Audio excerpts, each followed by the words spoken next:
Well, Pete Hegseth says NATO allies are very close on an agreement to increase defence spending to 5% of GDP over the next decade. The US Defence Secretary was speaking at a NATO press conference in Brussels following an extended meeting of fellow ministers from 32 countries. We all need increased capabilities. We all need to spend more. Thank you, President Trump, for reviving this alliance. It was an alliance that was sleepwalking to irrelevance. And President Trump, in his first term, said you need to step up and spend more. Well, Adam Parsons has more now from the Belgian capital.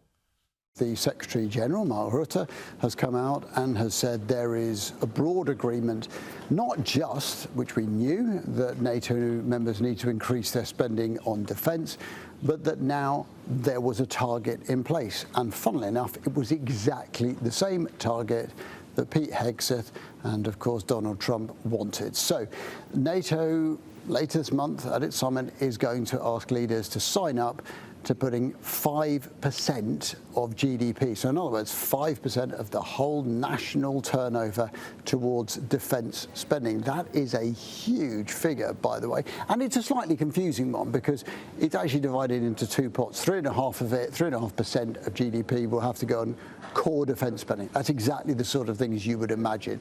That's soldiers, airmen, sailors employed, it's weaponry. So two things really have happened, I think, to change NATO.